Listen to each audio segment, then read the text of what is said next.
பசியை உணராதவன் உணவின் மதிப்பை அறியான். He who hasn't felt hunger won't understand the value of food. ஒரு சிறிய கிராமத்தில் வசித்தான் ரகுபதி. வீட்டில் தினமும் அம்மா சமைக்கும் சாப்பாட்டை அவன் அலைபாய சாப்பிட்டு பெரும்பாலும் வீணாக்கி விடுவான். தட்டில் மீதமுள்ள உணவை தூக்கி எறிவதும் கவனமில்லாமல் வீணடிப்பதும் அவனுக்கு வழக்கமாயிற்று. ஒருநாள் அம்மா சற்று கடுமையுடன் கூறினார், பசி என்றது ஒரே மாதிரியான பாடம். ஒருநாள் உணர்வாய், அதற்குள் உணவின் மதிப்பை புரிந்து கொள்வு. தன் கல்விக்காக நகரம் சென்ற ரகுபதிக்கு அங்கு வேலை தேடும் பிரயாசையிலும் வாழ்க்கையின் வேகத்திலும் பணம் முடிந்துவிட்டது. ஒரு நாளும் சாப்பாடில்லாமல் காலையில் முதல் இரவு வரை வயிற்றில் காற்றுடன் ஓர் நாள் கடந்து போனது.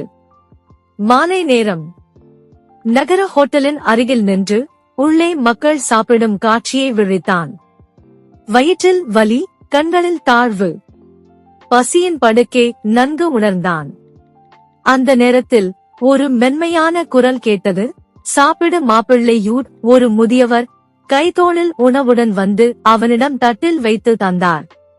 அதை ரகுபதி இருகண்களில் கண்ணீருடன் சாப்பிட்டான். வீட்டுக்கு திரும்பிய பின் அவன் பழைய பழக்கங்களை முற்றிலும் மாற்றிவிட்டான். சாப்பாட்டை சீராக எடுத்துக்கொண்டு ஒரு துண்டும் வீணாக்காதவன் ஆனான். பசியின் அர்த்தம் புரிந்தவன் ஆனான். பசியை உணராதவன் உணவின் மதிப்பை அறியான். முக்கியம், உணவின் மதிப்பை உணருங்கள். பசியை அனுபவித்தால்தான் உணவின் அருமை தெரியும்.